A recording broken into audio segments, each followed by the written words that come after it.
everybody. Welcome back to Crime Weekly. I'm Stephanie Harlow. And I'm Derek Labasser. So today we are diving into part 4 of the Darlie Routier case, the deaths of her 2 sons. I'm going to give you kind of a quick recap to get us back up to date because, like I said, this is part 4. I know you have been following along, but just to refresh everybody, in the days following the June 6th, 1996 murders of 6-year-old Devon Routier and his 5-year-old brother Damon, investigators zeroed in on their mother, Darlie, who had offered several shifting accounts of what happened, none of which seemed to match the evidence. On June 8th, just hours before the boys' viewing, she was brought to the police station and gave yet another statement that didn't align with the physical evidence. As the investigation continued, questions swirled about Darlie's behavior, especially after she was filmed smiling and spraying silly string on her son's grave during a birthday tribute. Meanwhile, test results from the crime scene began rolling in, and they told a very different story than the several different stories Darlie had been sharing. There was no conclusive evidence that an intruder had ever been in the house, and detectives were getting ready to make an arrest. So aside from the physical evidence not matching Darlie's story, there were several circumstantial red flags that detectives could ignore. Those have all come up already in previous parts, but I do want to recap some of the most suspicious elements just to lay it all out. First, Darlie never made an effort to stop her sons bleeding. She didn't touch them or provide first aid, not even when she was told to do so by an officer on the 911 call or by Officer Waddell after he arrived. And later she lied and said that she had. She also never mentioned Drake to the dispatcher. Drake was the baby sleeping upstairs. She never mentioned him to first responders. Instead, she seemed more focused on other things like the knife and how she'd touched it and might have messed up fingerprints. Detectives found that strange, especially given that her 2 children were dying right in front of her and she didn't know the status of her 3rd son. Then there were all the story changes, of which there were many. So we will focus on the ones she told first responders and law enforcement. When the 911 call began, Darlie referred to the attacker as they, even though she later told Sergeant Walling it was a single white male, possibly wearing a dark-colored ball cap, blue jeans, and a black shirt. Darlie told officers at the scene and later detectives at the hospital that she'd been asleep on the couch and woke up to find the assailant standing over her with a knife. She said she struggled with him and that he walked away through the kitchen and into the utility room. She saw him drop the knife as he left through the garage. In her June 8th written statement, Darlie changed her story again, this time saying she woke up because Damon was pressing on her shoulder and the intruder was already walking away. In that same statement, she wrote, quote, "I walked after him and heard a glass breaking," end quote. She didn't mention the knife until she said she realized there was a big white-handled knife lying on the floor of the utility room.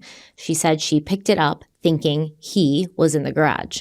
When detectives asked her to draw a diagram of the house, Darlie wrote that the intruder ran away and that she ran behind him into the kitchen. She said she didn't see the knife on the floor until she came back towards the family room and turned on the light. From there, she claimed she looked across the kitchen island and saw it on the utility room floor, but as we talked about, when detectives tried to replicate that version of events, they were unable to. They said the island was too large to see over, and the detective who tested it was taller than Darlie. From where she stood, the knife would not have been visible at all. Darlie also gave conflicting accounts of when she realized she'd been stabbed. At the scene, she said she knew she'd been stabbed while still lying on the couch. At the hospital, she said she didn't realize it until after she picked up the knife. Then there was the issue that the wounds inflicted on Darlie were nothing like the ones suffered by Devon and Damon. Her injuries were shallow, didn't reach any vital organs, while her sons had been stabbed multiple times in the chest, lungs, and liver. So based on all of this, the police believed, understandably, that Darlie's statements were full of contradictions. They didn't think it was possible for her to sleep through a violent knife attack that left her sons dying just a few feet away, or through multiple cuts inflicted on her own body. To them, it made much more sense that there had never been an intruder at all, and that Darlie herself had committed the murders of Damon and Devon. And while they didn't know exactly why she would have done that, they didn't need a motive to make an arrest. So do you want to comment on that little kind of? I have a lot to comment on. So I just want to confirm the sock. You had said it last week. That sock had blood from Damon or Devon on it, correct? Mm-hmm. Okay, so we know that sock was put there after the fact. I thought about could it have been put out there before? If that's not possible, Well, right? it could have been. I mean, it is Yeah, possible, it's I guess. possible, It yeah. is possible. I will acknowledge that. But more than likely the sock was put there after the fact. But we also went over the duration, how long it would take to bring that sock out there and get back under a minute. Couple house cleaning things. First off, the pony wall. We had kind of talked about that a little bit. I was able to find a real estate site. I provided to Shannon, so she might throw some photos up here as well. But basically the interior of that house before any of this happened. And you can clearly see that pony wall, there's the island, but there's that pony wall. And the pony wall is exactly the way I was describing it, where it's like a half wall and it separates the living room from the kitchen, but you can also see over it. So you could put stuff on top of it, snacks or whatever. If you have like a, Super Bowl party or something going on, you can throw the snacks up there. The glass table, we talked about that as well. It does appear the glass table had been tipped over and then it was put back up on its legs by law enforcement or first responders due to, to perform life-saving measures. There's some indications from the photos and some of the documentation that it was in fact one of the first responders that put that table right side up, and that wasn't to disturb the crime scene, but so because the area was so tight, they had to get in there to work on the children, so they moved the table out of the way. Another random, surface level question I have, and as a last name Levasseur, that can also be pronounced Levasseur, Darlie Routier. We keep saying Routier. Some people say it that way. I've seen the media report it that way. I've also seen a lot of people, even in the comments, say Routier. How do they pronounce it? Is it Routier? Is that the way they pronounce it? I believe it's Routier. Routier. Okay. Yeah. So, I think it works both ways, but we have a lot of people who are like, it's Routier. I would argue it's French, so it could be pronounced Routier as well. But when you listen to news reports, it's Routier. I've seen a lot of media reports say Routier. Yeah. I've definitely seen it myself now, but there's also a lot of people who say it's Routier. We acknowledge both. So if you're going with Routier, you're not wrong. I just know there was a significant amount of comments about it. So here I am acknowledging that I saw it in the comments. We hear you. We see you. You might hear me say Routier or Routier. We'll go with both, but I really don't think it matters. We're still focusing on Damon and Devon. This is who we're talking about. Yeah. We're not talking about a different family, so I don't think it matters, honestly. We're covered. Yeah. They might go by Routier. We don't doubt that one bit, but that was the only things that I had. Listen, I mentioned it on like a little teaser in Crime Weekly News. There have been some developments in this case. We've had some good responses to this podcast series. We've had a lot of listens and a lot of viewership, and it got back to Darlie's team. And I had Darlie's team reach out to me via some DMs. I've also been in contact with, I guess I'll just say it right now, I'm going to be transparent. I'm not trying to hide anything. Darlie's sister. Darlie's sister reached out to me and wanted to point out some things that haven't been mentioned in this episode. And I respect that. I understand where she's coming from. This may not be a surprise to any of you. She obviously thinks her sister is innocent. So basically, I'll tell you where it stands right now. Was this Dana? I believe it's Dana, yes. The same sister that was staying at the house? Yeah, I think it might be. She pronounces her name Danielle. So, it could be Dana. Maybe it's Dana's for short. But she gave me all her information. I said, listen, Stephanie and I have no skin in the game. We don't care either way. We just want the people who killed Damon and Devon and potentially stabbed Darlie. We want them to be held accountable. There's nobody answering for these crimes yet. We want to find the person responsible. We know the current situation without spoiling too much here, but I told her to provide all the facts, any evidence that she has to support her sister's innocence, give us the opportunity to review it, and we may potentially set up a interview with her. I did ask to speak to Darlie directly, and she said that based on what the legal team is working on right now, that wouldn't be possible. But I said, listen, if you want to come out here and be a voice for your sister, I'm not saying that we're going to agree with you, but we'll give you that opportunity because everybody's story deserves to be told, and everyone who's watching or listening to this can develop their own opinion on the matter. So we'll see if that comes to fruition. No promises, but the offer has been put out there. So I'm waiting for her to, the last correspondence we had was, hey, provide some details as far as the things that you think are important that we need to cover or that's significant, improves your sister's innocence.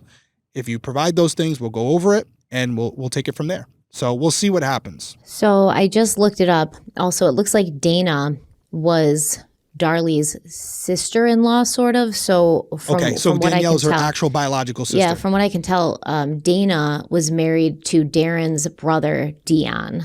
Okay. Yeah. So sister-in-law. Yeah. So this is her actual biological sister from what I'm understanding, and very nice, very receptive, understanding of our coverage, to be honest. Like, wasn't argumentative, wasn't aggressive or anything. Or anything. No, she was super cool about it. And like I said, we have no skin in the game. Doesn't matter to us either way. If it leads to the person responsible, if it's not Darlie, we're all for it. Who wouldn't be? So we'll hear what she has to say. She has not gotten back to me. That was on Saturday. We're recording this on Monday, so I'm going to give her the week, and we're planning on a 5-part series here.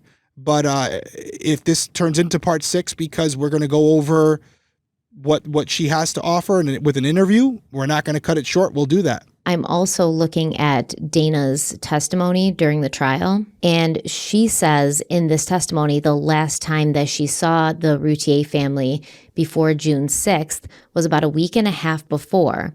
And she said that she and Dion had brought Dylan to Dallas. It's a lot of D's. I assume Dylan is their son, and they all stayed with them, which was a regular thing. She said we would do that quite often. We'd come up and stay for the weekend, but that weekend we had made plans to go to the Scarborough Fair because I'd never been. And Dion and Darlie and Darren wanted to take me because I had never been, and they took me to the state fair for the first time. We had to take Dylan for that time. We had gone. We were about there for a day and a half.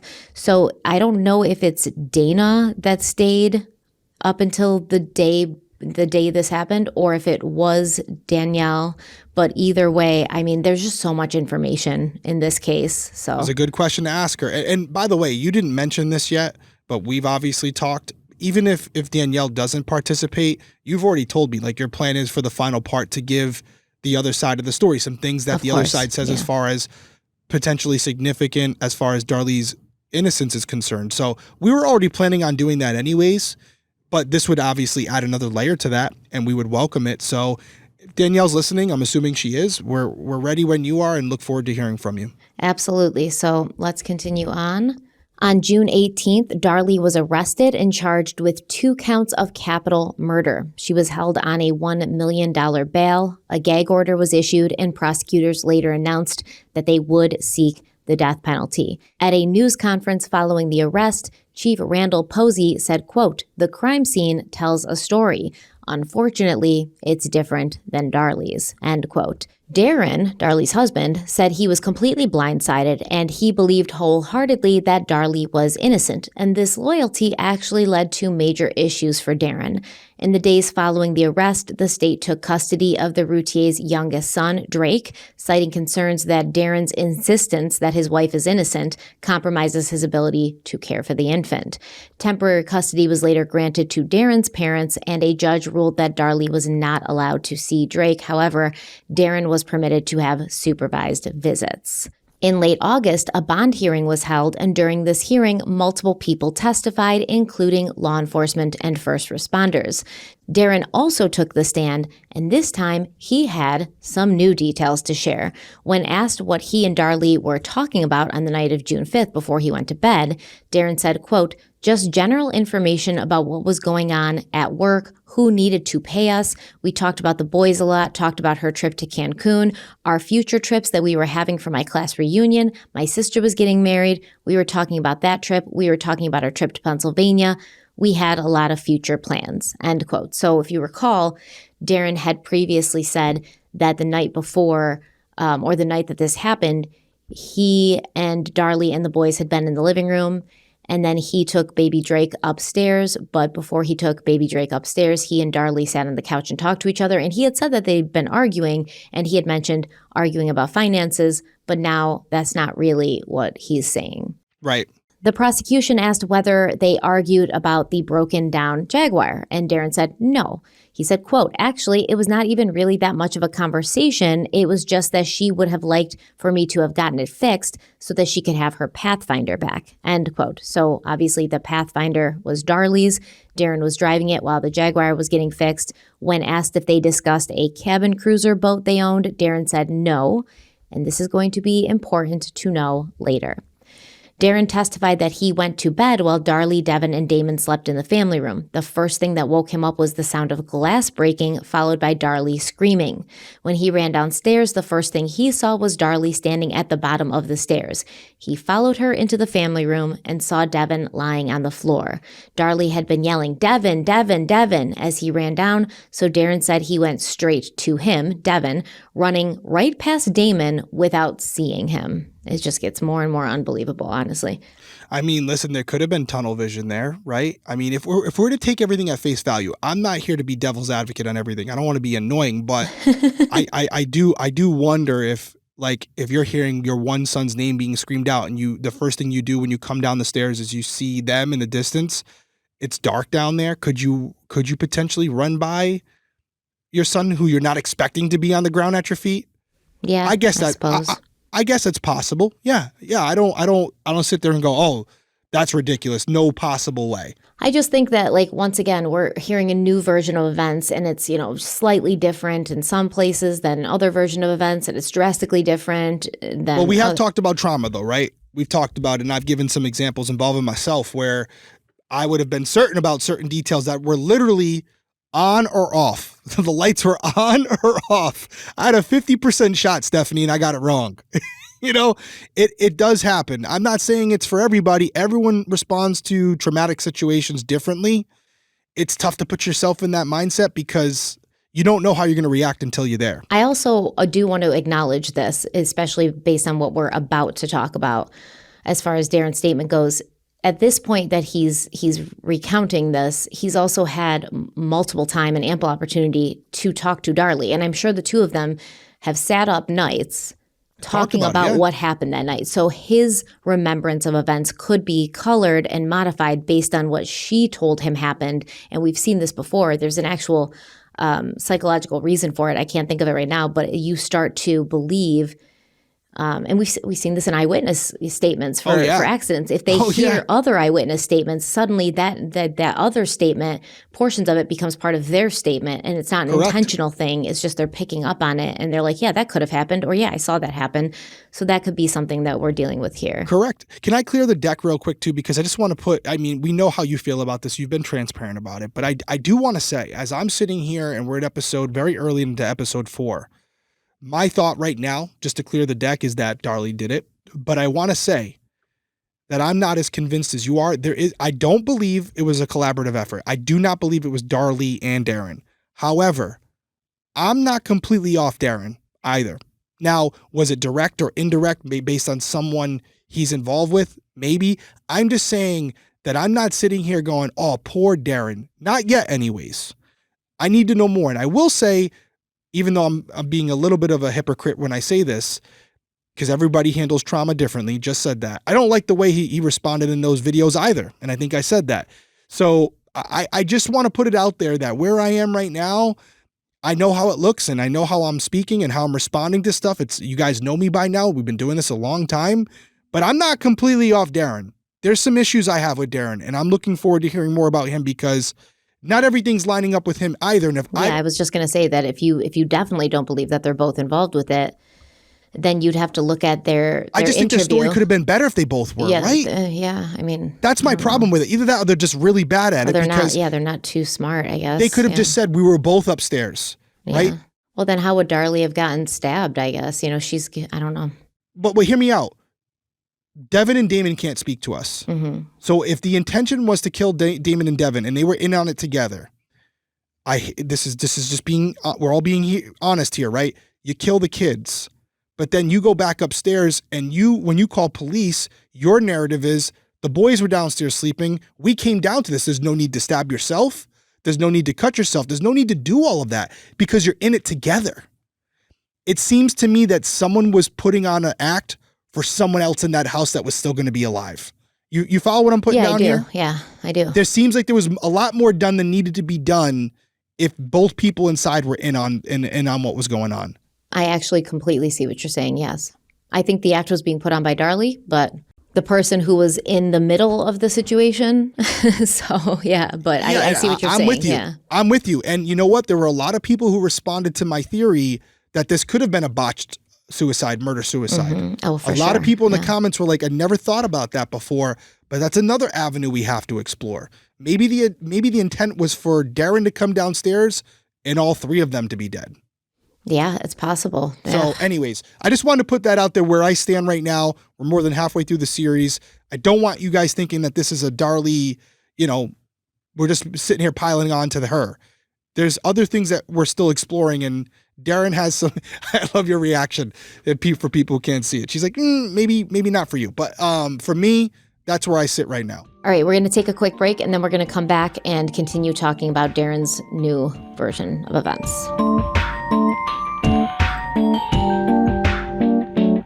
Okay, let's pause for a second so I can talk about something that's genuinely been a game changer for me, and that is SKIMS, specifically the SKIMS Ultimate Bra. Now, if you're anything like me, finding a push-up bra that actually does what it says it's going to do without making you feel like you're wrapped in cardboard has been an impossible task throughout my life. I've tried them all, too bulky, too stiff, no support where it counts, or honestly just straight up uncomfortable after a few hours. We want our under things to not only look good, but more importantly, feel good, or you're not going to keep it on for long enough to enjoy the benefits of it looking good. SKIMS has nailed it with the Ultimate Push-Up Bra. This bra gives lift and support in a way that feels natural, flattering, and most importantly, comfortable. I'm not exaggerating when I say I forgot I was wearing it halfway through the day, and usually by the time I get home, the first thing I want to do is rip it off, but not with this one. I actually ended up wearing it the entire day, even into the evening, without thinking twice. When I first tried it on, I was honestly shocked. It fit like it was made for me, like it had been measured and tailored for me.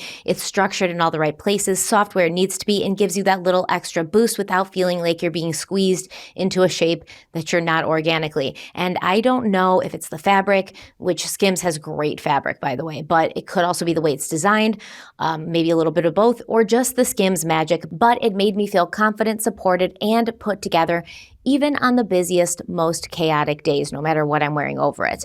I do also want to give a huge shout out to SKIMS. They have some really cute dresses. I have the long cami dress in probably every color. I have it in your basics like black and gray, but I have it in this like pretty periwinkle blue, this pretty soft pink, a nice like sage green. They are the most flattering dresses ever. They are perfect for the summer, so check those out. And if you're trying to upgrade your everyday wear or just want a bra that lives up to the hype, we highly recommend checking out the SKIMS Ultimate Bra Collection, and Derek's going to tell you how you can check them out for yourselves. That's right. And by the way, SKIMS also has men's underwear as well. So got a little bit for everybody. Go check it out. Shop the SKIMS Ultimate Bra Collection and more at skims.com. After you place your order, be sure to let them know that we sent you. Select podcasts in the survey, and be sure to select our show in the drop-down menu that follows.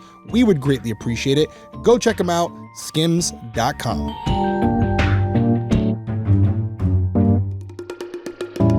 Okay, we're back. Darren says he hears the sound of broken glass. He hears Darlie screaming. He runs downstairs. First thing he sees is Darlie standing at the bottom of the stairs, and he followed her into the living room because she was yelling, Devon, Devon, Devon. He runs right past Damon. He doesn't see him. He goes to Devon lying on the floor. Now, Darren said that while he was taking care of Devon, Darlie grabbed the phone and then went to the sink. She was in the kitchen getting kitchen towels out of the thing. That's what Darren said. She was getting kitchen towels out of the thing. And Darren said, I could hear the water running, and then she brought towels over to Damon. And according to Darren, Darlie laid a towel on Damon's back. And at the time, Darren still didn't know what had happened. Darlie was on the phone with the dispatch, and he was waiting for her to get off the call so he could ask. But then she told the dispatcher that someone was in the garage, and that was the first time he heard anything about an intruder. So once again, we know no towel was put on Damon. Darlie was there at the scene in her living room. The dispatcher told her, put a towel on your son's wound, stop the bleeding. She didn't. The first police officer shows up, and there was no towel on Damon, or he wouldn't have told her to go and get a towel to put on Damon. When paramedics came, no towel on Damon. And Darlie doesn't even talk about putting a towel on Damon until her written statement, which happened a few days after the murders. But now Darren is saying there was a towel on Damon, and this is what I'm saying. Either maybe he's not the brightest person, and he's talked to Darlie about this so many times that she kept going over the version of events, and then you came downstairs, and then I went and got the phone, and I got a towel, and I put it on Damon. And so now he almost believes that that's what happened because she kept saying it so many times. But we know without a doubt there was no towel on Damon. So they're both lying, or There was no towel on Damon, and I'm going to provide these photos. They're going to be up on YouTube. There were multiple. I'm looking at the crime scene photos right now. I just want it to be fair. There were multiple towels scattered throughout that crime scene on the ground. So I just want to put that out there. I'm going to provide them to you guys. You'll see them.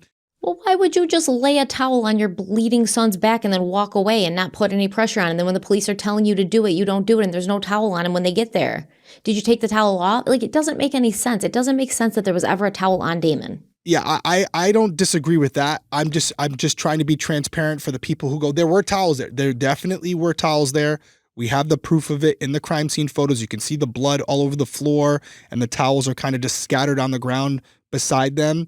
Like I said, if you're on YouTube, I'll provide those photos for you. I'm looking at them right now. I see at least, as I'm looking at it, 1, 2, 3 photos, 3 towels, and then I see another 2 potentially, maybe 3, maybe 1 big one and 1 small one, or it's just 3 small ones. Looks like it's in the hallway. Again, blood all over the place, but just putting it out there. You can derive whatever you want from those photos. So at the time of this hearing, Darren had already met with police multiple times, but this was the first time he mentioned Darlie going to the kitchen sink or placing a towel on Damon's back. When asked why he hadn't brought it up previously, Darren said he remembered more now. He explained that when he gave his statement to police on June 8th, he had provided a general account, which I guess is fair. But also, if you're trying to catch the person who did this to your sons, you may want to be as detailed as possible. But maybe Darren wasn't familiar with, how these law enforcement cases go, and he was shocked or whatever. But when asked if he removed the towel from Damon, since no one ever saw it there, Darren said no. He was also asked if he saw Darlie with a towel on her neck, and again, he said no. In fact, he claimed he didn't even know Darlie had been cut until the paramedics arrived, which directly contradicts Officer Waddell's account. If you recall from part 1 of the series, he said that when he arrived, Darlie was on the phone with 911 holding a towel to her neck. Darren continued with his testimony, stating that he eventually went over to Damon because he realized there was nothing more he could do for Devon. And Darren said, quote, Damon's wounds weren't exposed. I didn't see any blood on him. I reached down and I touched his neck and I felt for his pulse and I didn't feel anything, end quote. When asked more about Damon's wounds, Darren said, quote, I didn't see any blood or anything wrong with him. I mean, I didn't visually see it because it wasn't like Devon's wounds, but I never lifted his shirt up or anything. I was afraid to touch him and him being in a different position than what he was in. If I would have lifted him or picked him up, then he would, I might hurt him worse than what he is, end quote. You can't, I really, did the attacker lift Damon's t-shirt and then stab him and then put his t-shirt back over? You wouldn't see, cut marks on the t-shirt or blood seeping through the t-shirt. I don't know. So Darren said that while he was with Damon, Officer Waddell arrived at the house and Darlie went to the front door to let him in. Darren explained that he did not run outside to meet Officer Waddell when he arrived, despite Waddell's claims that he did. Darren testified that he was standing by Damon when Waddell entered and that Darlie was somewhere in the kitchen by the sink, running around like crazy. But that literally doesn't even line up with the claim he had just made in that same testimony, because he said Darlie's the one that went to the door and let Waddell into the house. And then he said when Waddell entered the house, Darlie was in the kitchen running around like crazy. I mean, unless he meant she let him inside, then ran back to the kitchen. Either way, Darlie was not attending to her children, which is a problem. I don't disagree with you if you're asking my personal opinion on it. The door can be opened. If somebody knocks, then maybe. But yeah, to go out there and meet him and just leave your kid, just on a personal level, I'm never leaving my kid's side. I'm not leaving my kid's side. But I love when you guys tell us what you think, because sometimes you definitely offer a different perspective, and it makes me rethink my initial thoughts, because this is all not scripted. I'm just telling you what I think as I'm hearing it. So, yeah, let us know. I mean, are we way off here? What would you do in this situation? I hope none of you ever are in anything like this, but do you, I wouldn't leave his side. That's just my opinion. And just the way that even Darren and Darlie are describing this, trying to make it seem as if they were more attentive to the boys than they were, like even it seems so distant. It seems so cold and clinical. Like Darren said when Waddell arrived, he was standing next to Damon.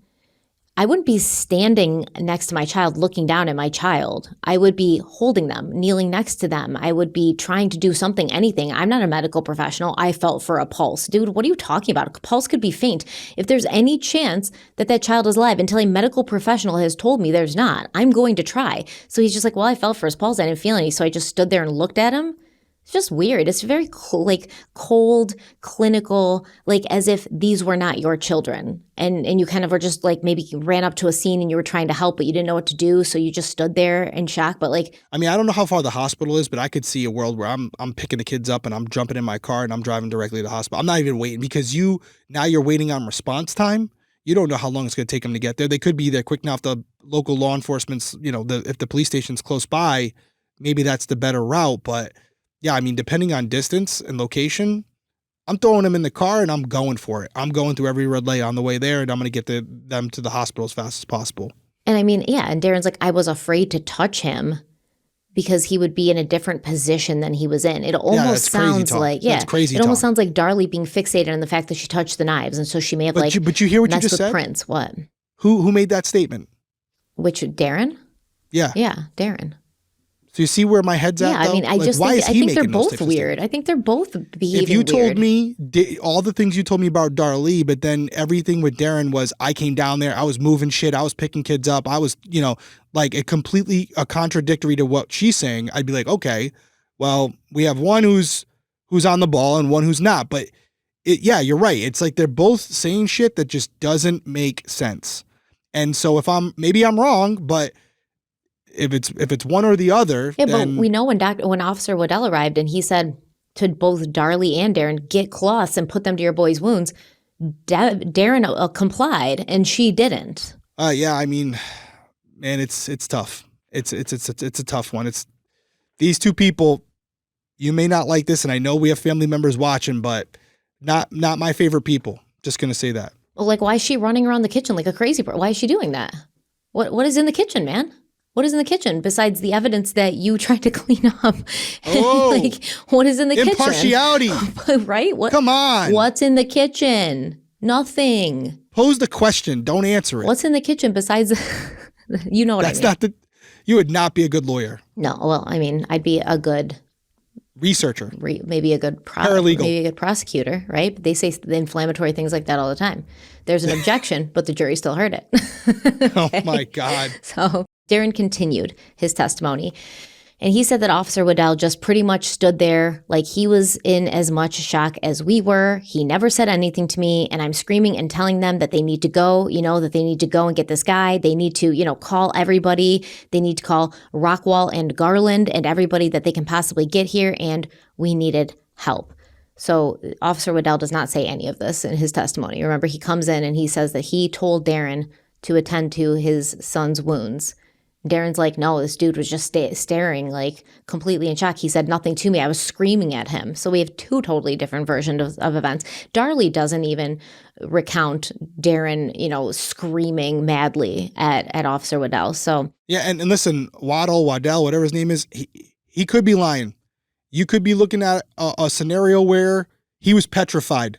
I have seen officers freeze when they're put into a difficult situation where their life is on the line, and they do not respond the way they're supposed to.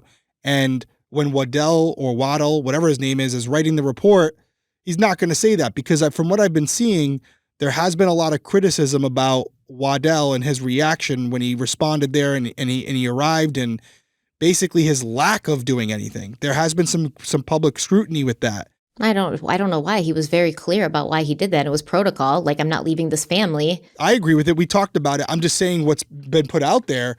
And could it have been a situation where he froze because he was scared shitless? Would I be surprised by that? For a few seconds, but not just like staring dumbly and not saying anything. I mean, listen, I don't know what Waddell has responded to before. This could have been his first homicide for all I know. He might have walked in and saw these kids and completely just froze. Possibly. Just putting it out there. This is coming from the cop. Possibly. Well, Darren claimed that Darlie and Officer Waddell stood by the bar or counter and didn't speak to each other. Darren said that he and Darlie were also not communicating, but were just dramatically screaming. This is not, none of these accounts match each other, by the way, which is a concern.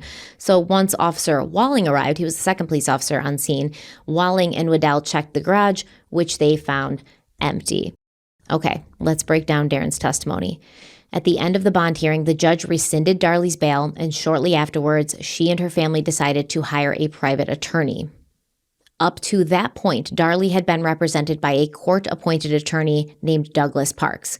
Parks believed that Darren was involved in the murders and intended to introduce evidence at trial to support that theory, including a pair of Darren's underwear that had blood on the elastic waistband. But Parks was soon replaced by a private attorney, Douglas Mulder. Unlike Parks, Mulder didn't believe Darren was involved and didn't seem interested in the evidence Parks had gathered. Mulder later said that if he had believed Darren was the killer, he would have quickly and happily pointed the finger at him. But every time he asked Darlie whether her attacker could have been her husband, she said, absolutely not. So, a little fun fact here, Mulder was a former Dallas prosecutor who was found responsible for the wrongful conviction of Randall Dale Adams after suppressing evidence and allowing perjured testimony. So you do have people involved in wrongful convictions on both sides here. Yeah, and this just adds gasoline to the fire of my belief, which is they're not both involved. Because if they were both involved here, this would be an opportunity for Darlie to turn on Darren and say, listen, this is what happened, whatever the case may be. He stabbed me too. That wasn't the plan, whatever it might be. She's sticking to the story that it wasn't me and it wasn't Darren. So I just feel like at that point you would flip on each other if especially seeing that one's being arrested. If you were both in on not. it, you would flip on each other? Well, because they're not both arrested. Darlie's going down for this, and Darren's the victim. Yeah, but this is still pretty early on, right? So they're hoping that if they were both involved, I'm saying, allegedly, they would be hoping pretty early on, she hasn't even gone to trial yet, that if they kind of maintained their solidarity and didn't turn on each other, that they'd have enough of a case that neither one of them would have to face any consequences. I will say this would have made the development of the crime scene, what they were laying out, evidence, a sock down the street, tables, knives, whatever, be a lot easier to accomplish that before cops arrive if it's two people rather than one. Well, I'm not 100% on anything, but I guess, yeah, it is possible that at this point, especially early on, I like the argument that if he is involved and that's her co-conspirator, she's definitely not going to flip on him because then he would just flip on her. So you don't want to roll on your partner. Yeah, and then they'd be pointing fingers at each other, and she's the one arrested, right? She's the one arrested. So yeah, I still think with how much was done at the crime scene, that doesn't make sense. It's more likely one party, but that party would be Darlie in that case because she's the one who did everything before allegedly Darren came downstairs. This is such a fascinating case. It's very frustrating. I understand why people are so enamored by this case. Well, first and foremost, it's a tragic story involving two young boys. And I think there's a lot of parents who listen to the show. And for all of us, it's just impossible to fathom a world where this can happen. Like, this is not a fictional story. These two boys were brutally murdered. And there's someone out there, whether it's Darlie or someone else, who did this. It's a fascinating case. I understand why it's 5 parts, probably going to be 6. I mean, should we take a break real quick? Yeah, let's take a break. But when we come back, I do want to read to you quickly from the affidavit of Douglas Parks. He was the court-appointed attorney initially for Darlie Routier, and he was the one who believed he had evidence that her husband, Darren, could be involved, and he was going to go forward with that as her defense. So we're going to read a little bit about that to clear some things up before we continue on with the story. So just stay with us. We'll be right back. You know how in true crime, it's always the small habits that end up giving someone away, the routines they can't break, the things they do without even realizing it. I think that hits close to home for a lot of us because we all have those little things that we can lean on. Sometimes they serve us, and sometimes they don't. And that's why I want to tell you about something that we've been using for a while here. It's called Fume, spelled F-U-M, pronounced Fume. It's this beautifully designed flavored air device that helps break those not so great routines by giving your hands and mouth something to do without nicotine, without vapor, without batteries. Just clean, satisfying flavor and a really smart, simple design. And talking about the design, there's something really grounding about reaching for something that's not tied to a bad habit. So I don't do it for the podcast or when I'm filming because I will keep fidgeting with it. And there's this cool dial and it makes cool sounds. Ready for this? I like the magnet. It has a magnet. I just want to say too, none of this is plastic. It's all real wood. It's all real metal. It's got some weight to it. You can tell that they put some time and money into this one. Fume is not a vape. It's not a pipe. It's something completely different. When I first tried it, I went for the crisp mint core, and that instantly gave me this clean, refreshing sensation that I didn't realize I was craving. And they also have like flavors like cinnamon heart. They have an orange creamsicle one. Yeah, orange vanilla. That's my favorite. So if you've been thinking about making a change or maybe replacing an old routine with a healthier one, this could be your turning point, and Derek's going to tell you how you can check Fume out for yourself. That's right. Fume has already helped over 400,000 people take steps toward better habits, and now it's your turn. Use our code CRIMEWEEKLY, that's CRIMEWEEKLY, all one word, to get a free gift with your journey pack. All you have to do is head over to tryfume.com. That's tryfum.com. Use code CRIMEWEEKLY, and you can claim this limited time offer today. Go check them out.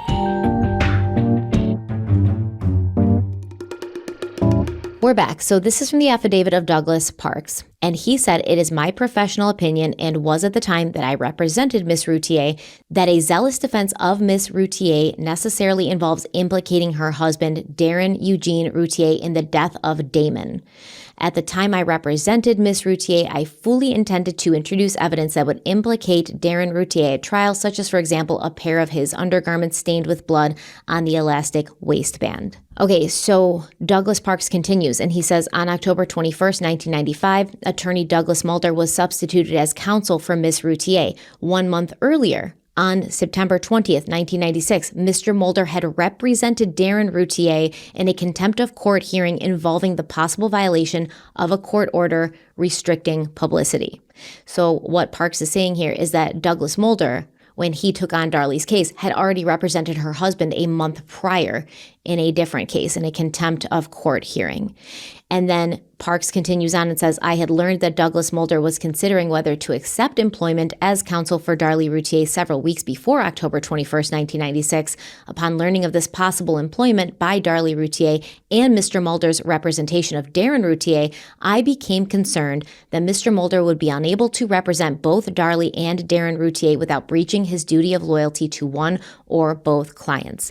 And Parks goes on to say he communicated this concern to Mulder several weeks before his employment. He explained that Darren Routier was a viable suspect in the murder of Damon and that Darlie Routier had not waived any conflict of interest between herself and her husband. Mr. Mulder indicated that he did not believe that Darren was involved in Damon's death, despite the fact that Mr. Mulder had not at that time had an opportunity to review the results of defense counsel's investigation.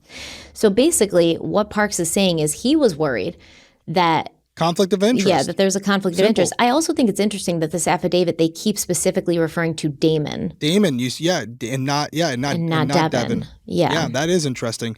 No, I mean, it makes sense to me. And I will tell you guys this without getting too far ahead, because I don't want to put words into any of the Darlie team's mouth. It does sound like that's the angle they're going with as well. Just from my brief interactions with people involved in her camp, that Darren's the one who did this. So it's something we have to explore. That's why we're here doing this. Of course we have to explore it. Of course we do. And I mean, apparently this lawyer thought the same. Parks felt the same way. But obviously he's also Darlie's defense attorney. So yep, he's coming from maybe a little bit of a skewed lens. He's coming from a place of trying to find reasonable doubt, not necessarily the actual person who did it. Correct. Or the actual motive. That's not his job. So we have to remember that. This is not an investigator. He's not a police officer. He's not unbiased. He was representing Darlie. So he's going to look for holes that he can use to cast reasonable doubt. And who would be the easiest person to put that reasonable doubt Obviously, on? the only other adult person who's in that house. Right. Right. Makes sense, right? If you're going to go with it, if we can't put it on someone else, an outside intruder coming in there, if that doesn't seem reasonable, well, the other adult in the house is the only option you have. Yeah, and I don't really know if blood on the waistband of Darren's underwear would be that suspicious, considering that he was around the baby. He was around the babies, around the boys. Yes, Yeah. he touched them. You would think he'd had blood all over him. Yeah, so I'm not sure. Maybe they're saying because he had a T-shirt on or something that it shouldn't have gotten there. I'm not sure, but either way, and also there is discrepancies about whether Darren came down fully dressed or whether he had his jeans on. I was just going to go there. You had mentioned him falling asleep in jeans.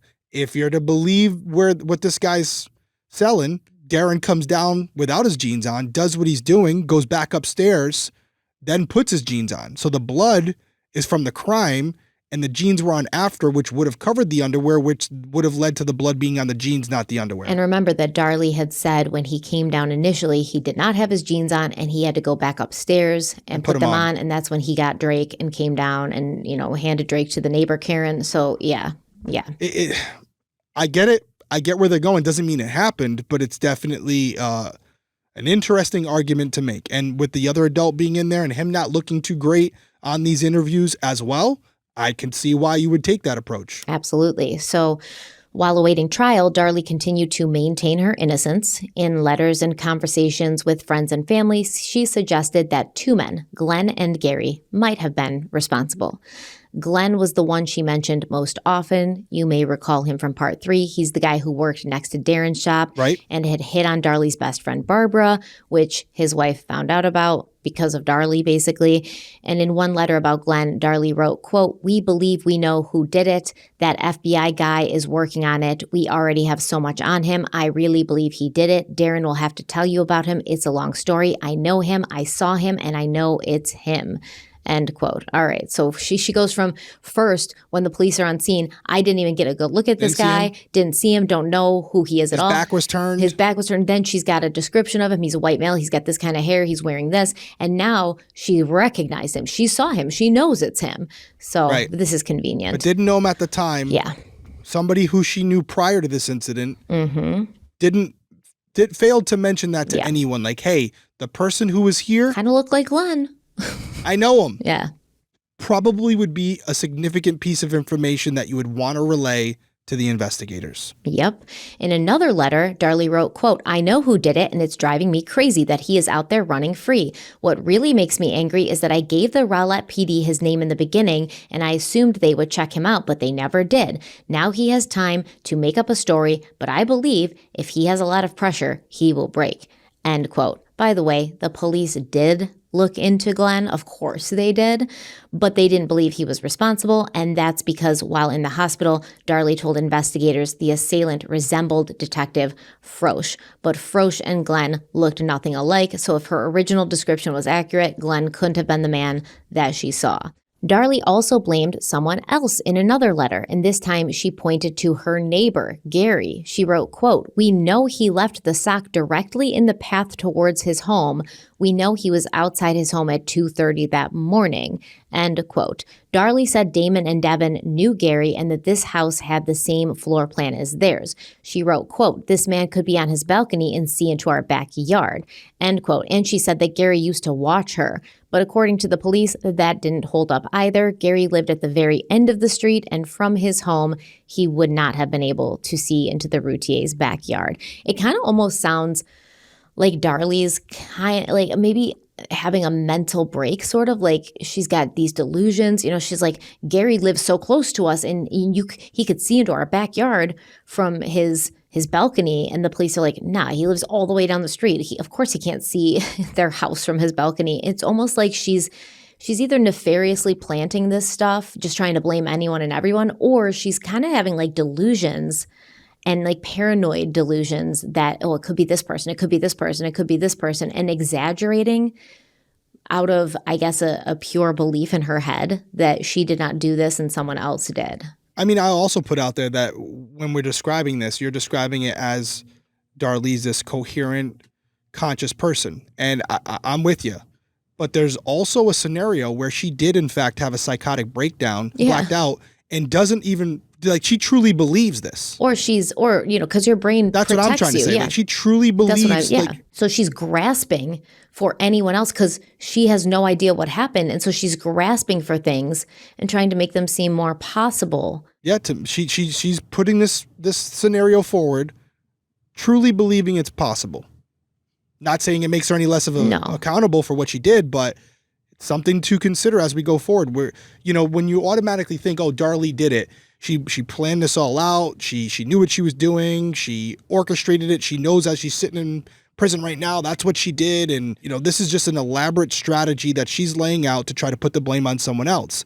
There is a scenario where she did have a breakdown and does not recall any of it, and she's still trying to make sense of it to this day. Or there's a scenario where she realizes she did it in a place of a psychotic break, but your brain will convince you of things to protect you from such a traumatic realization. So she could be gaslighting herself and almost telling herself this story over and over and over again to the point where she actually believes it, because the alternative, her brain just cannot handle that. Yeah, she killed her kids. Yeah.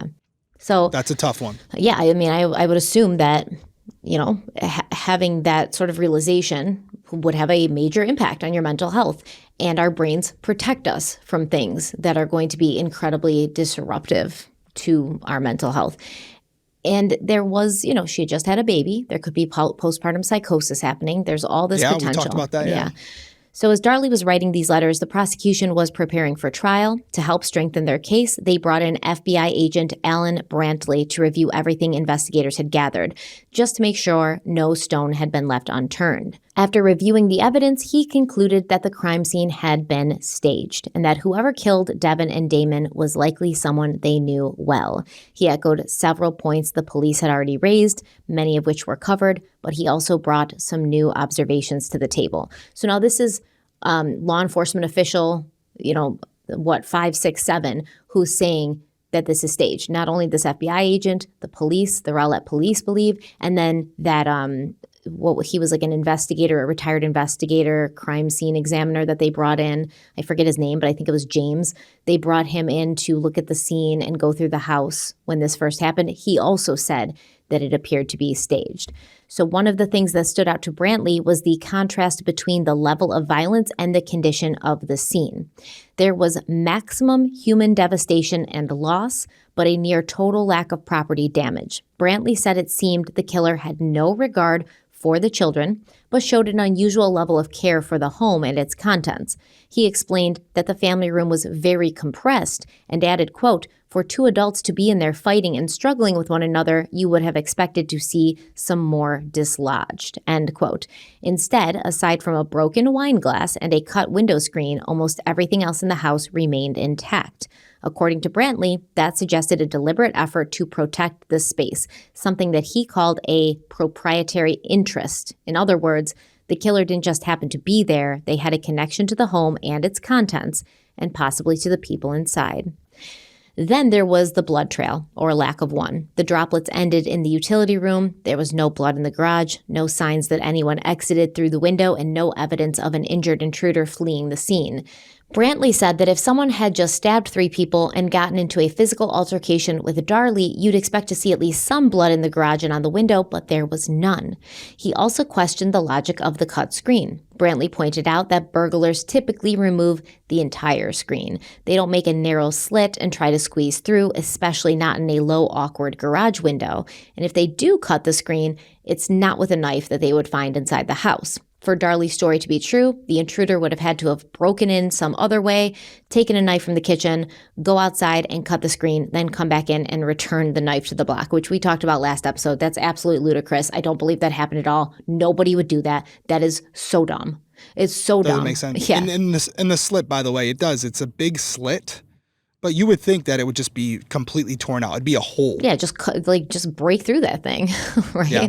I have a question about the glass table, because I thought I saw people in the comments, and we're mixed in 3 different episodes over 6 hours of footage at this point. This will be 8 at this point. Some people I thought were saying the glass table was broken. Glass table was not broken. So I did verify after we filmed last week. The glass table had been turned over. Okay. Had been tipped over. but it's believed that either the police or Darren, because he said it had been I said that earlier that we flipped it up. Well, because the table was allegedly on top of one of his sons. So they thought that maybe when he came down, he had righted it. But the vase with the flowers was completely upright. So, okay. And none of the police said they touched that vase. They didn't do anything with it. If someone has proof that the glass table was broken, please provide it to us. Yeah, but give us a source or something so we can check it out. We'll gladly correct the what we have here. If we're wrong, we'll correct the record. But I thought there was some of you that said the table was broken, but we're going to go with the table wasn't for this episode. And if that's wrong, we'll correct it next episode. I mean, you can see the table in the crime scene I'm looking at it right now. It's not I'm broken. looking at it right now, and it looks not broken to me. It's the corner of it. We'll have it up on the screen right here. Doesn't look broken to me. If this is what I'm looking at, you can see the arrows where there's blood on the table, but it's the glass is intact. I'm looking at it right now, and if you're on YouTube, you're seeing it as well. Yes, and you will never once again convince me that this assailant took the time to get a knife out of the kitchen, cut the screen, put the knife back, and then escape through the screen. Yeah, that's a problem. Especially if he's being pursued by Darlie, which she says she was, okay? And apparently she spent a lot of time in that kitchen. You know, she was there when the cops got there. She was getting rags, allegedly, whatever. There's blood of hers in the sink, which means she was standing over the sink bleeding. There's no way you will ever convince me of that, ever. There's some major problems with this case for Darlie. I genuinely think that someone in that house, one of the adults in that house, cut the screen themselves to make it look like an intruder left, put the knife back in, not thinking the police were going to check those knives to see which knife had cut the screen. They thought that the police were just going to assume, oh, the perpetrator had a pocket knife or had his own knife on him, you know. They did not think that would be checked. That was a big oopsie for them. You just said one of the adults. I don't know if I'm wrong in my interpretation, but are you suggesting that you're open to the idea? I know how you feel about Darlie. I answered the question. Are you, we were talking about my perspective on it. Are you of the mindset that Darren could be involved? I'm not discounting it. But if you asked me, I didn't think you were. Well, you believe that could be a possibility, so I'm right there with you. I will entertain that possibility. But yeah, if you asked me, like, I'm on a jury and I have to say whether I think it was Darlie and Darren or just Darlie or just Darren, I'm saying it's just Darlie. That's where it's leading for me. I think that's fair. Well, Brantley also questioned why that same knife that was used to cut the screen wasn't used in the attack. Instead, a different knife from the same set was used to kill the boys. And beyond that, why would the offender come to the house without bringing a weapon of their own, which you and I have brought up multiple times? Yeah, I agree. If you know what you're going there to do, you're going to have everything you need. You're definitely not going to be touching knives from the house. And Brantley later testified, quote, "In our experience, most offenders that go to a residence to commit a homicide, they are going to take a weapon with them, something that they are comfortable with, something they can use to commit the homicide, or another weapon, take a gun, a ligature. The fact that nothing apparently was taken to the scene, but the offender goes to the scene, obtains a weapon there, uses that weapon, and then leaves it behind is important," end quote. I agree. Why would he leave it behind? Why wouldn't he take it with him? Listen, there's so many variables that if you don't bring the actual weapon, what if unless you have complete familiarity with the house, you run the risk of not being able to find a weapon to do what you want to do. Allegedly, Brian Koberger, perfect example. He brought the K-bar, allegedly, to the house because he knew what he was going there to do, and it's about efficiency. It's about getting in and getting out as fast as possible. How do you do that? You have the weapon on your person when you arrive. You don't go searching for one. So based on the way Darlie and Darren have described this going down, this, for everything to work out based on the evidence, the actual evidence, not their testimony, okay? For everything to have gone down the way that they said it went down, Darlie's woken up by somebody stabbing her. She chases this person into the kitchen. The person drops the knife, right? Now the glass is already broken because apparently the intruder ran into the wine rack and broke the glass when he ran by. Darren says he heard glass breaking and then Darlie screaming, and he rushed right down.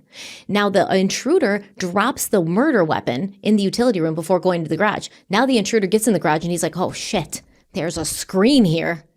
I shouldn't have dropped my knife. Now he's got to go back. And presumably, based on Darren and Darlie's statements, both Darren and Darlie would be downstairs now. And so this intruder goes back in and he's like, sorry guys, sorry, my bad.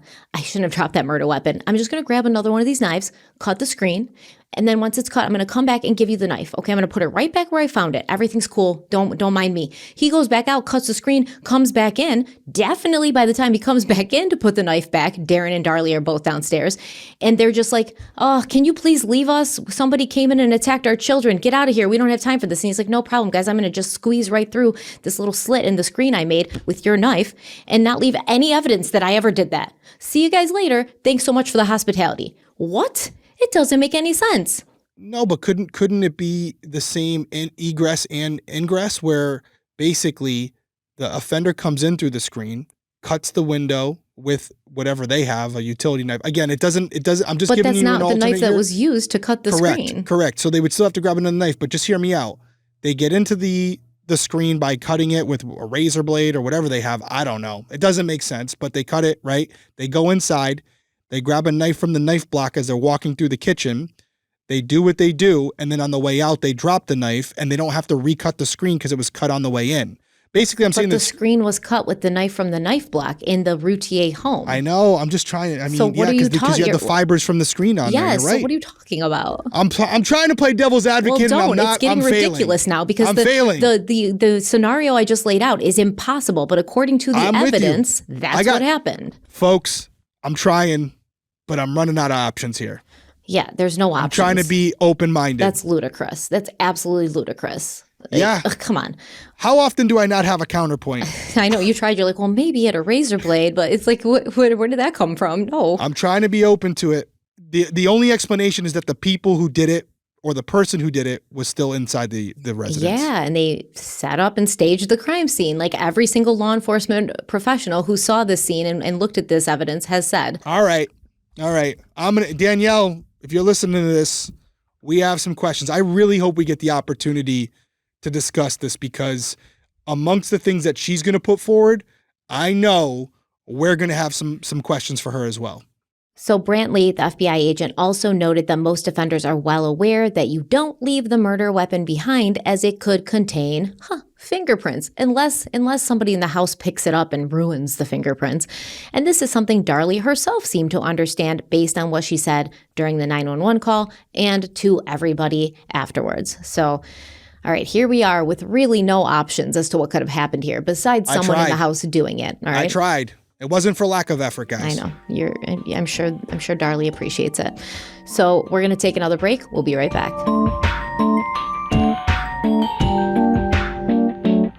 Let's be honest, summer gets busy fast. It's like you're sort of doing nothing all winter and hibernating, and then the nice weather hits and all of a sudden your schedule is packed. Whether it's travel, work, or just trying to take a little time off to enjoy the season, the last thing I want to be doing is spending hours planning, prepping, and cooking meals. And that's why I'm genuinely glad that I found Factor.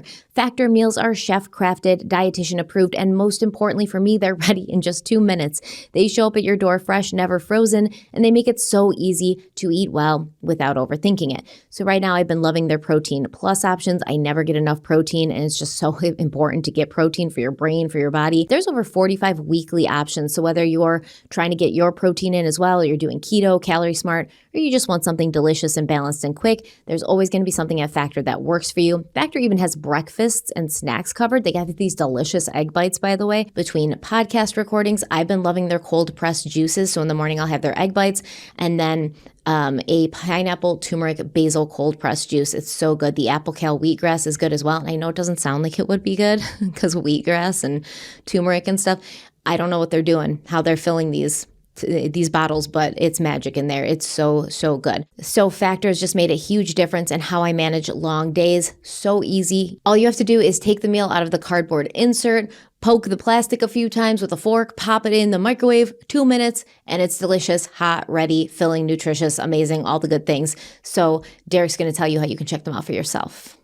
And honestly, get a great deal. You can get a great deal right now. Get started at factormeals.com/crimeweekly50 off and use code crimeweekly50 off. That's crimeweekly50 off, all one word. You'll get 50% off plus free shipping on your first box. That's crimeweekly50 off at factormeals.com/crimeweekly50 off for 50% off plus free shipping. One more time, in case you didn't get it the first 3 times, factormeals.com/crimeweekly50 off.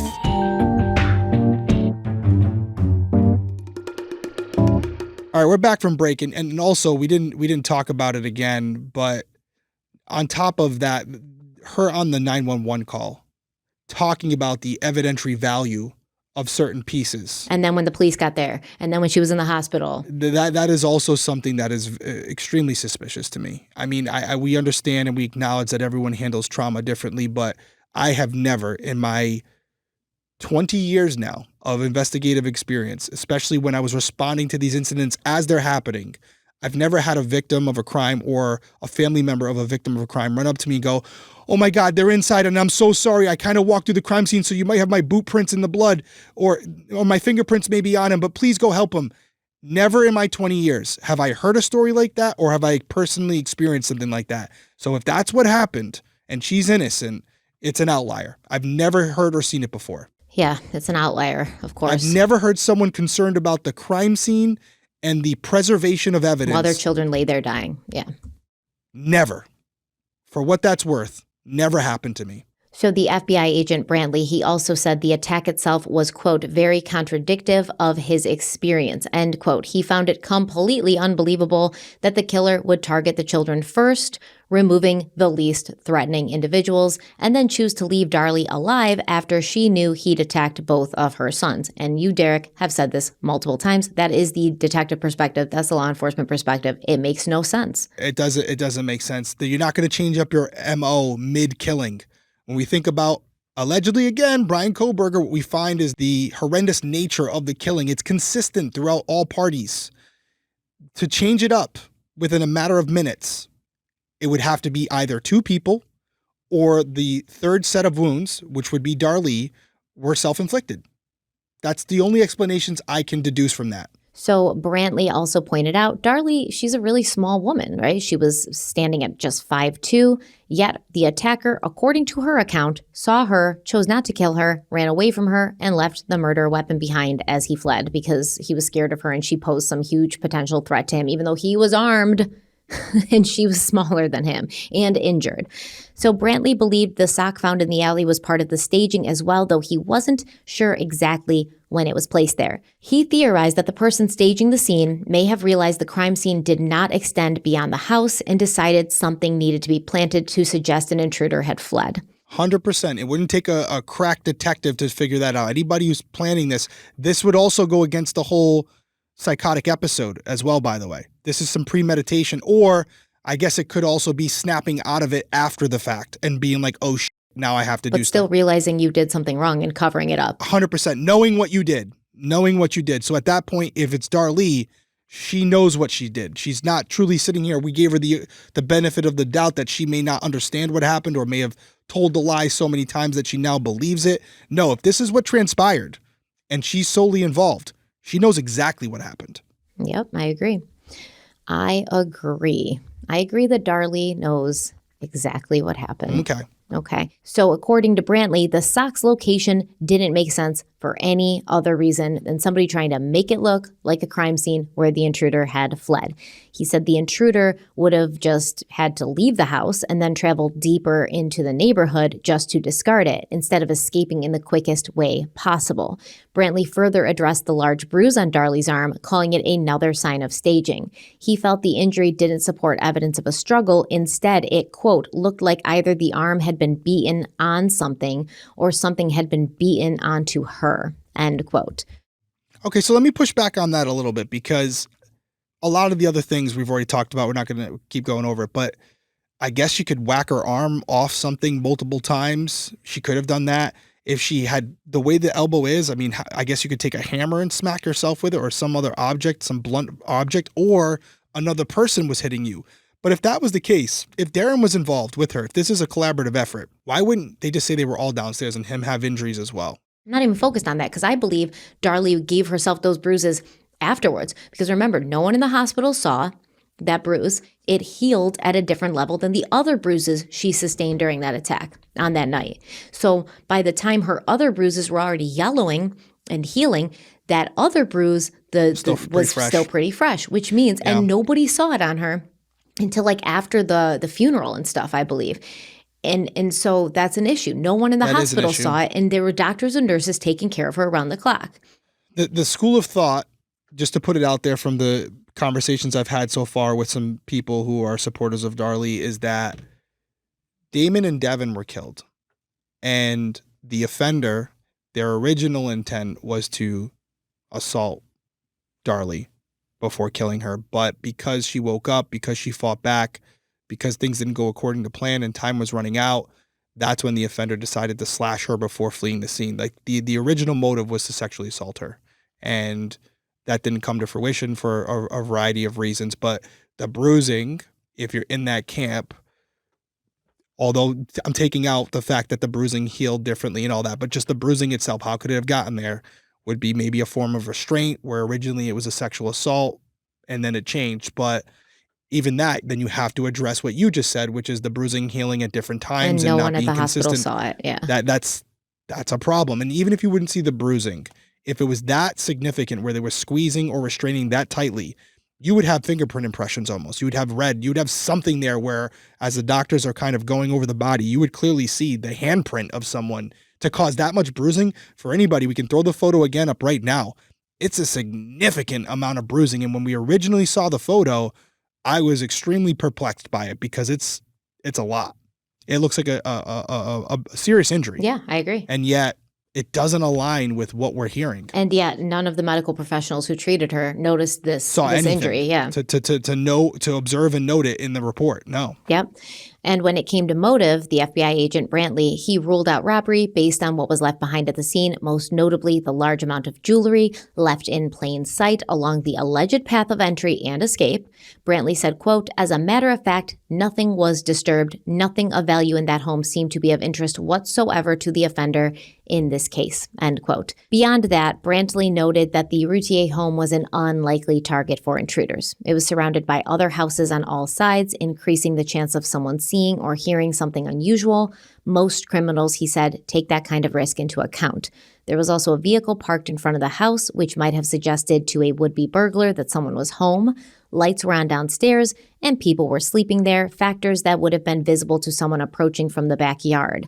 Brantley explained that for offenders motivated to rob, rape, or kill, the presence of lights and signs of occupancy would typically serve as a deterrent. Brantley also pointed out that the TV was visible from outside the home. He said, quote, "Again, for the most part, individuals that are motivated at least to rob or burglarize, they're going to want to go into a residence where no one is home. And when you have these indicators that someone is there, for some, not all certainly, they are less likely to select that house. Again, victim selection is important to these people, and what they are keeping in mind is risk to themselves." End quote. And even if the intruder somehow ignored all those warning signs and chose to break in anyway, they would have encountered a large animal cage right in front of the window. Brantley said the offender wouldn't have known if it was used for breeding cats. They would have simply seen a large cage and assumed it was for a dog that might attack or alert the household. Again, this would have been a deterrent. After that, the intruder would have had to have made their way through a cluttered garage in the dark, navigate the utility room, and then enter the kitchen and living room without making noise or waking anyone, and possibly without knowing the layout of the home. None of it made any sense. So, what could the motive be? That was a difficult question for Brantley to answer. He concluded that the victims didn't make sense as targets for a random intruder. He described Devon and Damon as extremely low risk and probably, quote, the most low risk victims that there are, end quote, when it comes to a random intruder. Based on all of this, Brantley concluded that the attack was not random and that the object of the attack was the children. Basically, the whole reason for the attack was the children. He later testified, quote, "There is no question about it because, again, just the number of wounds, the placement of the wounds, all focused right in the chest area, almost as if the offender is going for the heart or going for the most vital regions of the body. The depth of the penetration of the wounds certainly suggests anger and force and focus. When you look at Darlie's wounds, you see that they are certainly obviously avoiding any of the vital areas, but they've been described as superficial. You have here in the shoulder and the forearm and a scratch here and a cut across the neck. Again, very, very dramatically different from the focus of the wounds that were sustained by the young children." End quote. Very well said. I would even take it a step further by saying, as the offender, do you know how difficult it would be able to slash across the neck and the chest area like that and not cut an artery? Yeah, especially if your force is going down, like she's laying on the if you're couch. in the middle of a battle with someone who's fighting back, do you know how difficult She it would didn't be? wake up while she was being stabbed, remember, which is absolutely unbelievable. But she didn't. So she's not moving. She's not moving. I mean, it's and your force. The guy's above her, so his force would be going down. So gravity's working in his favor. Yeah. And they would have to.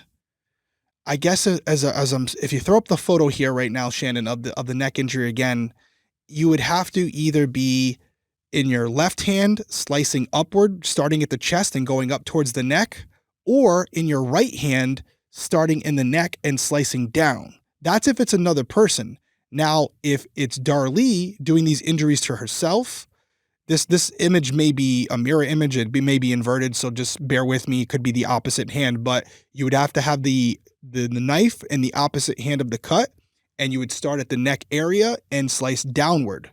So yeah, I completely agree with his assessment. It'd be so difficult to do that. And even if that was possible, I couldn't concur with him more. The fact that the MO was changed up between victims makes no sense to me. You would have to assume that the children's deaths offered something more to the offender than Darlie, and that I don't see what that would be. They're children. There's so many other ways to get to those kids outside the home where you don't run all of those risks. And who wants to kill two children for no absolute reason? Yeah. For no reason whatsoever. You're going to kill the adult first. You're not going to start with the children if you're trying to avoid being apprehended or countered by when you're there. None of it makes sense. And at the root of it all, the intentionality of both Damon and Devon, opposed to Darlie, I can't compute it. It just doesn't add up to me. Well, Brantley continued, quote, "So you have to look at that personal motive. When we see personal motive, we start considering, well, what represents personal motive? You are talking about anger, revenge, financial gain, talking about maybe somebody with a serious mental disorder, maybe somebody that just wants to eliminate the victims because they represent some kind of an obstacle to a goal. Those are what we consider in personal kinds of assaults or personal motives," end quote. Now, Brantley wasn't able to say exactly what the motive was, other than it was personal. And he's getting this based on, the amount of wounds, veracity of them, how ferocious they were. This was not somebody who came in and kind of didn't know these kids. Like, there's something going on here. You have a goal that you're trying to get to, and there was passion behind that. You want them dead, and you're going to do whatever it takes to make sure that goal is accomplished. Right. And again, like we've talked about before, you are never going to find a motive that makes sense for two little boys to be stabbed to death. And if you are somebody that can think of a motive and kind of understand it, then I don't want to. Oh, by all means, let us know, but it's not going to, we're not going to agree with you. I don't think you should let us know, because you will be on a list. Yeah, maybe keep it to yourself, maybe, yeah. That's not something you should talk about. Can I give one motive that doesn't make sense but does make for this equation? You have a woman who's struggling, who's going through postpartum depression. Financial issues. Financial issues, feeling overwhelmed, now with a new baby who's not letting her sleep. And what's one way to reduce that stress in her mind? To get rid of two of the kids. Now you're back down to one. Now, I'm trying to rationalize the irrational. That doesn't make sense for 99.9% of us. But in her mind at the time, that may have been what she viewed as her way out. Or she figures, I can't handle this anymore. Darren and Drake are better off without us. I don't want to be without my kids. I'm taking Damon and Devon with me, and I'm going to kill myself. But if that was the case, don't you think she would have come clean after, and she wouldn't have made up some story? Like, if you had that altruistic motive, I would think so. Or just not do it at all. But yeah, I would think so. But maybe now she's looking at the outside, impression of it, because originally it would have been, oh, she was hurting so bad she killed her kids and herself. Maybe some people feel bad for her, maybe. Or maybe she killed the kids and then she started to do it to herself, and she's like, what am I doing? Yeah, it's something. But now she comes out and says it, the optics of it. She seemed like someone who, at minimum, very concerned with her perception in the public, very concerned with image. Yes, I agree. Correct. So we're trying to not consider what we would think, but what she would think. And that's actually kind of what the prosecution went with as well, because Brantley's conclusion that the attack was personal gave the prosecution a foundation to start building their own theory. And they said they believed that Darlie was a self-centered, materialistic woman who was overwhelmed and unhappy. She resented how much time and energy went into caring for a new baby and 2 active young boys. She hadn't been able to lose the weight from her pregnancy, which deeply upset her. And she was also struggling with postpartum depression. So that's kind of what we've been leading up to Yeah, here. we've been talking about it a lot. So we are going to take our last break. We'll be right back. Keeping my family schedule straight feels like a full-time job. It is a full-time job. And that's why I've been loving the Skylight calendar. I have it on my counter, so it's the first thing I see when I'm making my coffee every morning. It is this beautifully designed Wi-Fi connected digital display that brings your whole family's schedule together in one place. It syncs with Google Calendar, Apple Calendar, Outlook, you name it, all of them. And it shows everything with clarity, color, and just enough brilliance to make you feel like you've got your life together, even for a moment. So whether it's appointments, errands, school projects, chore lists, Skylight gives each person in your home their own color-coded lane, so nobody can say, I didn't know, even though they still will say that. And the best part is, with the free companion app, you can update everything on the go. It's perfect, actually, because if I'm at work and I get a notification about some graduation ceremony at some school, I can quickly update from the companion app. I don't have to be present at my house with the calendar in front of me. It's like your brain's personal assistant, only prettier and less expensive. So we love Skylight. Both Derek and I have their Skylight calendar. We have their photo frames, which are the best photo frames. And I've tried these photo frames throughout the years. I've been gifted them. I've gifted them. Skylight's absolutely the best. My sister has one, my mother, my sister-in-law, my father. I have gifted everybody these photo frames at this point because they're so good. And Father's Day is coming up. I just have to say that. So Yes, it is. Now, if you love organization like I do and like Stephanie does, for me, it's just about convenience and efficiency. I have mine in my bathroom. I've said it before. It takes up no time. It's right there. It's on all the time. Very clear, very bright, very big screen that I can just look over at while I'm brushing my teeth and see exactly what I have planned for that day. And it's all color coded. So you look at mine, I don't even have to really think about it at this point. I know exactly who it's for and where I have to be. It's great. I want them in every bathroom in my house at this point. So right now, Skylight Frame is offering our listeners $30 off their 15-inch calendars by going to skylightcal.com/crimeweekly. Once again, just go to skylightcal.com/crimeweekly to get $30 off your 15-inch calendar. One more time, that's skylighthtcal.com/crimeweekly.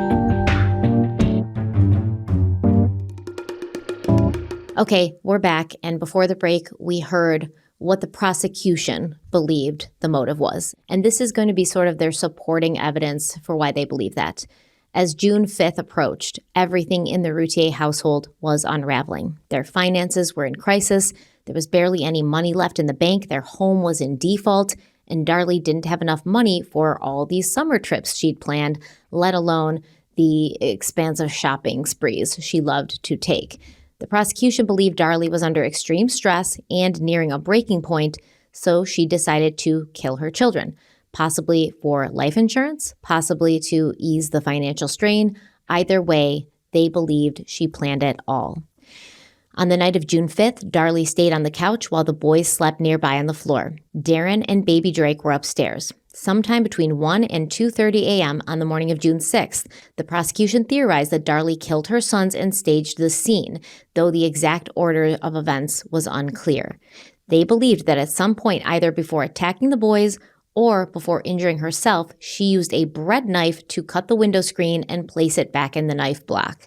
She ran the sock down the alley, possibly to make it appear as though the intruder had used it to grip the knife and avoid leaving fingerprints. After returning to the house, she cut herself at the kitchen sink, broke a wine glass, and positioned the vacuum on top of the shards. Once the scene had been staged, Darlie screamed for Darren and called 911.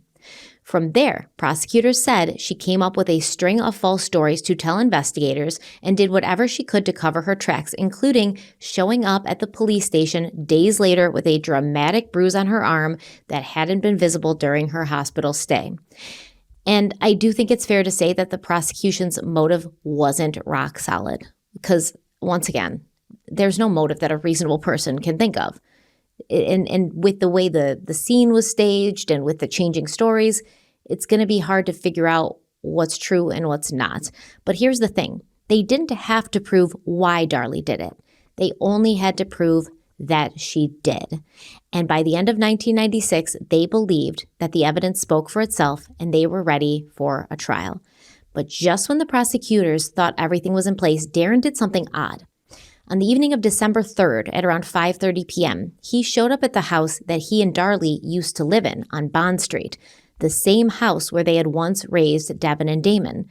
And Darren would later testify that he went there for the purpose of seeing whether he had cut screens on that house, which doesn't make any sense at all, but let's keep going.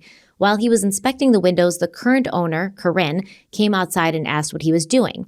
They ended up talking for nearly 2 hours, and according to Corinne, Darren shared a lot during this conversation, including that his wife had been arrested for the murders of their sons. He said he and Darlie were hoping for book deals to help pay for legal fees. Darlie planned to write the book herself so they could cut out the middleman and, quote, go for the big figures. Darren later denied saying this, of course, but whether he said those things or not, the fact that he went to his old house to check if he'd cut any screens is undeniably strange. And once again, we have to ask ourselves, what motive would Corinne have to lie about this? Zero. None. Zero. She didn't ask for him to show up to the house. Definitely not. Was this a popular case and Corinne maybe wanted to be in the limelight? You can't say that's not the case. She might have. Could she have embellished a couple things? Maybe. But she didn't manufacture Darren showing up at her house when she doesn't know him. So, yeah, it's ridiculous. It's crazy to me. And Darren is not looking good in this whole situation. And he said multiple things that we've seen on video, and then these things that around money, and it just, the guy does not have a good way with words. That's for sure. And I mean, honestly, you have to look at it like, did this Corinne woman, did she go on and do interviews with multiple media outlets? Was she on Nancy Grace? Did she go for a book deal? No.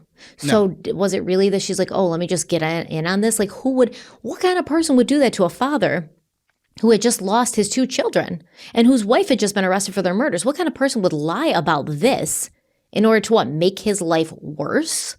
Why? I 100 million% believe that he said those things. I believe Corinne. We stand with Corinne. Let's talk about him going there, because he later said he went there to check if he had cut screens. Yeah, if he'd cut screens. Well, think about that. Why would you do that? Because you don't want the police to go there and see that the screen was cut in the exact same way that the quote-unquote perpetrator had cut the screen at your new house. Look at you. Mm-hmm. Part-time Detective Harlow. Part-time detective perspective. I love it. Yeah. I mean, if there's something there that shows you had cut screens in the past in a similar fashion, that ain't good for you. It's weird. Why would you even be considering that? Why would you even be thinking about it? A lot of questions. And I can understand, because I do want to say this. We're talking about Darlie's sister. We're talking about her team. I truly believe that there are some of them, if not all of them, who really do believe that Darlie's innocent. I think they're coming from a good place. At least I want to believe that. And I will give them this, that with some of the things that you've described to me about Darren's behavior and the fact that they believe he's involved or he's responsible, they're not completely insane. They're not crazy. Now, that doesn't omit the fact that there's a lot of things Darlie did. I don't see a world where Darren did this solely on his own. So how does your sister, how does your friend play into this equation? That's the question we have to answer. But yes, at minimum, as we go forward and people are saying, I think Darren's responsible, these are the things they're going to point to. And you know what? They're definitely a problem for Darren. I don't disagree with their assessment and their perception of these things. Yeah, he's definitely not. I mean, it's hard to believe that they're both this strange and awkward and kind of cold and disconnected, and they're both sort of behaving and reacting in the same way, but they're both not potentially responsible. And I know you say you don't believe they worked together. I'm not as strong about that as I started in episode 4. I got to be honest, and that's okay to change. I'm not as convinced as I was at the start of this episode. We have to be redundant sometimes. It's a 2-hour episode. there just seems to be a lot of things there that were staged not for law enforcement, but for another party living in the house. Like, it seems like there were extra steps that were unnecessary for law enforcement purposes to go. Like, why the separation of the 2 floors? What extra steps do you think were taken? Just Darlie being downstairs and Darren being upstairs? What if that was just their normal routine? Yeah, the separation of the, to have them in different locations in the house, to say to Darren that I'm going to go get it. Didn't she say I was going to get a towel for the kid and not do that? That was before cops arrived. Yeah. There were other things that were done to create the perception that she was a victim as well. And even the 911 call, her tone towards Darren, it didn't seem like 2 people that were working together. It sounded like one person trying to figure out what was going on and another person, at least in that conversation, presenting as if she didn't know. So it just seemed like there were extra things done that didn't seem like 2 people working in unison. Yeah, but I mean, those could be just like weird, like maybe they're just not Outliers, good actors. yeah. And not everything's going to make sense. Because I think most of the way the scene was staged was in fact for law enforcement. Yeah. Like the broken glass and the knife on the floor and the sock and the cut screen. Like you're trying to set a narrative. Yes, that is law enforcement. That is law enforcement for sure. And then they just both acted so weird, like the Gangster's Paradise and then the weird cemetery birthday party and their weird interviews. They both acted so weird and disconnected from this. And for Darlie to say, I 100% don't believe my husband did it, and for him to say, I 100% don't believe my wife did it, it just seems like they're insulated and being on the same page. Even if they couldn't get their stories straight, at least the first time when they went to the police station and they had different versions of events and their versions of events, but both of their versions of events continue to evolve and change. So it does say to me that maybe both of these people had something to do with it. It may be. I mean, I also will put out there that everybody looking at this evidence, and I'm sure Darren's reading these reports from law enforcement as well at this point, you were in that house. How do you, if you're not involved, read those reports, read the assessments, read the contradictions in the report compared with the crime scene itself, hear from all these experts, and at least not entertain the idea that your wife killed your 2 sons? It seems like he's supporting her the whole way through. Why is that? Is he just really stupid? Or is he somehow connected to it? Is he culpable? I will say that he neither one of them give me the idea that they're that bright. I mean, they're definitely not sending a spaceship to the moon anytime soon. That's for sure. Yeah, it's kind of crazy. And I'm kind of looking, because now that they're talking about this book deal, I'm like thinking to myself, what major cases happened in the United States in 1995 where they would have thought like, oh, hey, we can make a lot of money off of a book deal. Like what cases happened at that point? You had O.J. Simpson, I think that was 94 or 95. It was 92, wasn't it? No, 97, I thought. I think his trial was in 97. His trial was in 97, you're right. When was, and wasn't Kaylee Anthony 96 or 97? Just seeing like other cases with like, hey, they made a lot and of being money like, off oh that. yeah, we can get, yeah. No, so Kaylee Anthony didn't even go missing until 2008. But just thinking like, was John Benet Ramsey maybe? John Benet Ramsey would be crazy. That was the same kind of case. Yeah, seeing other cases where like a perpetrator breaks in the house. Yeah. Okay, so that wasn't until 1996. Okay, let me throw the scenario at you though. Let me throw the scenario at you. Let's play it out. Let's play cops here, okay? We're sitting inside the bullpen upstairs in the homicide division's office, and me and you are investigating this case. And we're trying to play out scenarios and theories that both are involved. Me and you, I'm Darren, you're Darlie.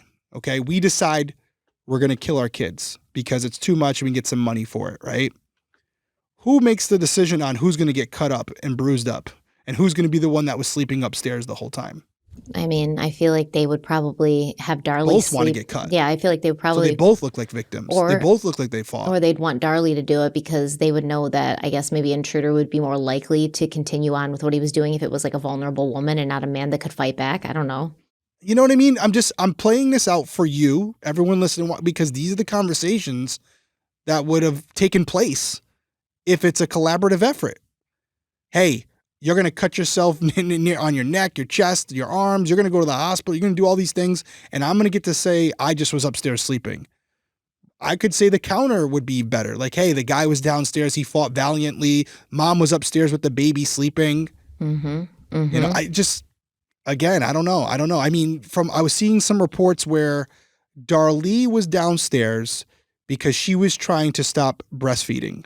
And you could speak to this more than me, but from what I was seeing, when a mother hears the baby crying, it can sometimes cause them to leak. So she was trying to separate herself from Drake to wean him off of that and to adjust her own body, which is why she had been sleeping downstairs. I only present this to you to present the other side of the argument.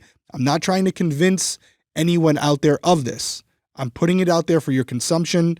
You can decide whether or not you believe it.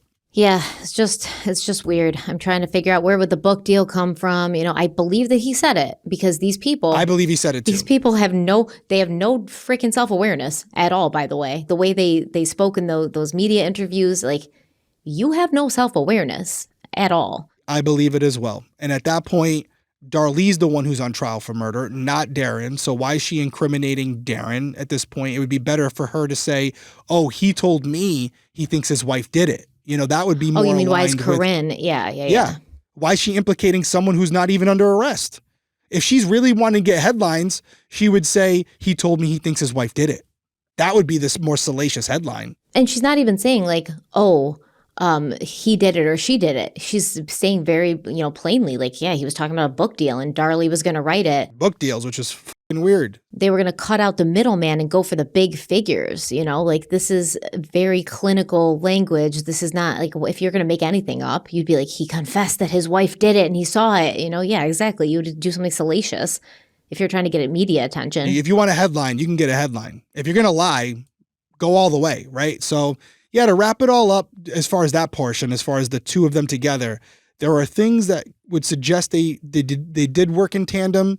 And then there are other things about the evidence itself that says it's one party or the other. And I don't see a scenario where it's Darren attacking Darlie and she doesn't know it's her own husband. Yeah, no, because she saw him so clearly, right? Yeah. What did he go through the screen window and come back in? Like, come on. She saw him so clearly, remember? She knows it's Glenn because she saw him.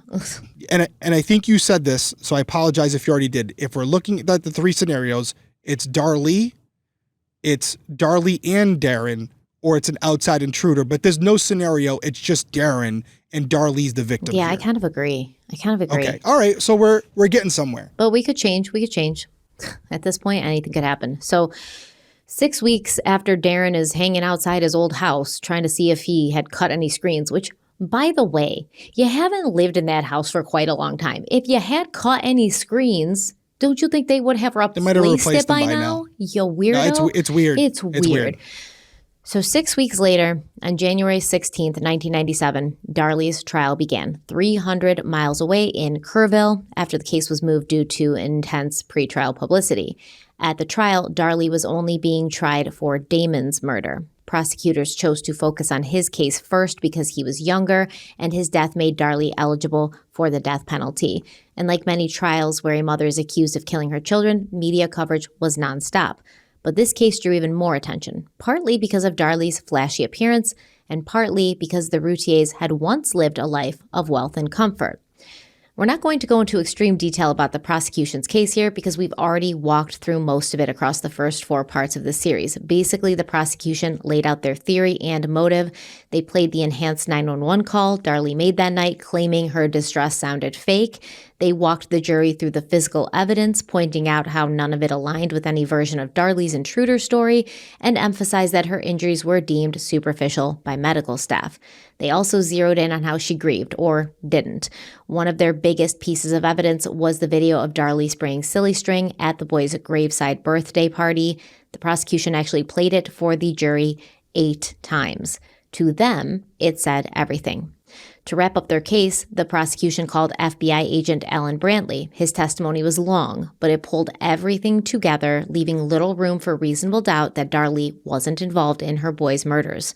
With that, the prosecution rested, and next, the defense would finally get a chance to tell Darlie's side of the story. But that will have to wait until next time. No, that's great. And I'm glad we're doing that. That's going to be our part 5. That's where we were originally going to end it. We're going to cover, and we started to already. There's some carryover, but giving the other side of this coin and letting people hear from Darlie's perspective and her team what they think happened. We're going to go over that. We have that regular episode planned out. And then, like I said, if Darlie's sister, Danielle, wants to come on and speak with us, it doesn't have to be a full-length episode. It could be an extra episode. We can talk about that. We can kind of go over some of the evidence that we're going to discuss in next week's episode, and we'll see how it goes. We want it to be right. We don't care who it is. It doesn't matter to us. We just want the people responsible to be held accountable and to serve the rest of their life in prison. If that's Darlie, great. If it's not, let's find the person. And by the way, if it's Darlie and Darren, well, let's lock his ass up too. I don't even know if he's in jail right now. Maybe you pause there. Okay, but no. Okay. I truly don't know. But if he's responsible and he's walking around living life when he's a part of this, then you know what? It's not too late. There's no statute of limitations on murder. You could bring him in as well. He could still be charged. And by the way, if Darlie hears this or sees this and she is in something with him, now would be the time to speak up. Yeah, you think she would have. Now would be the time to tell the truth. If not for yourself, for your kids. Any final words from you? No, I'm sort of deep in thought here now, and I'm thinking about the whole Darlie or Darren or Darlie and Darren, and it's just. I think that's where we all are. Yeah. I end this episode with a question to you guys. I've been asking a different question in a different way every episode, but we started off with, do you think she's guilty? Do you think she's innocent? Last episode, do you think she's guilty? Do you think she's innocent? Do you think Darren could be involved? I ask you again, now with some of the other factors that we've included here, specifically the behavior of Darren. Do you still think she's guilty? If you don't, why? And if you do you think Darren could be involved? That's the question this week. Weigh in down in the comments below. Leave us a comment on podcast, whether it's Apple or Spotify. You can actually leave comments on Spotify now. It's more reviews on Apple. We want to hear your feedback. I'm looking at it every week. Stephanie's looking at it every week. We're in the comments. We're responding to you guys. We want to hear your thoughts. It also helps us develop the next episode because we can cater it around some of your thoughts, your feedback, your opinions. Absolutely. So until next week, everyone stay safe out there, and we'll see you soon. Bye.